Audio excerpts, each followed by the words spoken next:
overall, not a great day of execution on my part.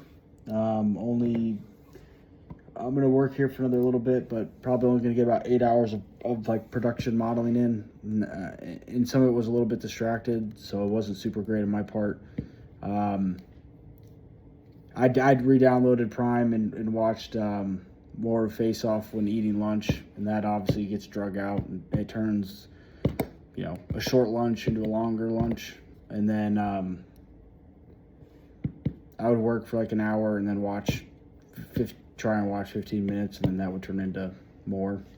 So overall, not a great day of execution, and because I stayed up last night watching it, I was tired today and just not super great.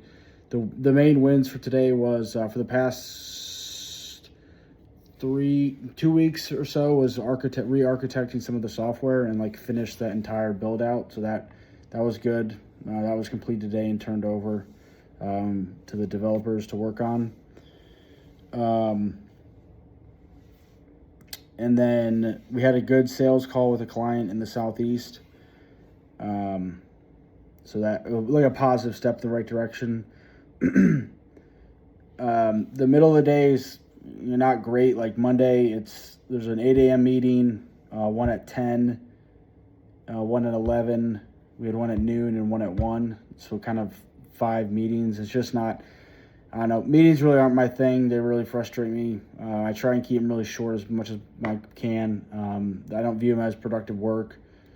I know sometimes they're needed, but I've tried to get better and better at like boxing them together as much as I can. Not too close to where they overlap or run into each other, but close enough to where I try and get all the interruptions like done in one part of the day and then move on to something else. So just not a great day of execution on my part. Overall, I would not give myself a very high score. It's pretty frustrating, but there's no one to really be pissed at besides myself, because at the end of the day, this was me, not managing myself well enough and making excuses to re-download Prime and waste time. So yeah, that's just not a great day of execution. Tomorrow we're gonna have to fill up gaps for that we didn't get to today, which isn't great. Puts me behind the 8 ball more than I already am. Last week we had some licensing issues on software, so that just didn't set me up for success. So with that, I'm going to try and get this current task done, and then I'm going to go to bed for today.